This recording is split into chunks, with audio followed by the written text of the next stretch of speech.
Baik, seterusnya program Tunas Usahawan Belia Bumiputra atau TUB telah berjaya meningkatkan pendapatan golongan B40. Program anjuran SME Corp Malaysia itu memberikan peserta TUB latihan serta modal untuk memulakan perniagaan. Dan untuk laporan lebih lanjut, kita bersama rakan setugas Hana Ismail di Majlis Apresiasi TUB di Ibu Negara. Hana, silakan. Okey, terima kasih studio. Saya kini berada di Majlis Apresiasi program Tunas Usahawan Belia Bumiputra yang menyasarkan meningkatkan pendapatan golongan Belia Bumiputra bagi kalangan B40.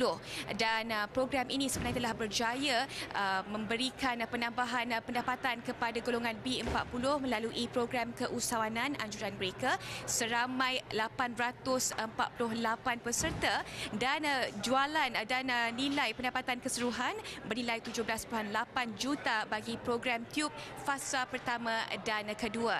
Dan bagi bercerita dengan lebih lanjut tentang apakah sebenarnya program TUB ini, saya bersama dengan pesertanya Manisah binti Ladi yang telah pun berjaya dalam program ini, di mana beliau berjaya meningkatkan pendapatannya daripada 1,000 lebih kepada 4,000 lebih sebulan.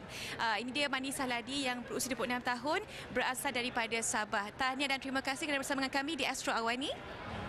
Okey, mungkin boleh cerita sedikit latar belakang Manisah sebelum ini buat apa, bekerja di mana, sudah berkahwin ataupun belum?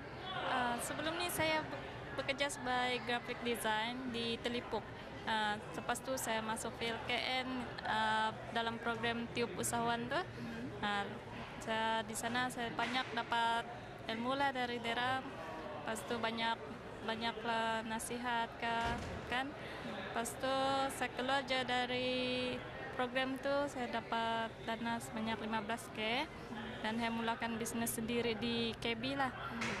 Bagaimana cabaran semasa memulakan perniagaan dan apakah ilmu baru yang telah pun Manisah pelajari daripada program TUB ini? Banyak cabaran, macam saya yang dari zero kan.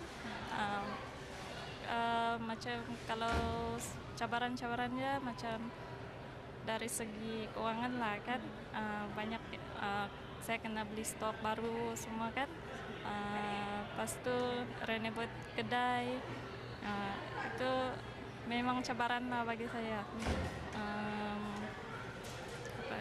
Okey, tidak ramai yang mengetahui sebenarnya Manisah ini merupakan ibu tunggal yang mempunyai 3 orang anak dan juga pada masa sama perlu juga menampung kehidupan orang tua Manisah juga. Bagaimana Manisah melihat ya permulaan perniagaan ini telah pun membantu meningkatkan kehidupan Manisah dan juga membantu pendidikan dan juga kehidupan anak-anak dan juga orang tua Manisah sendiri?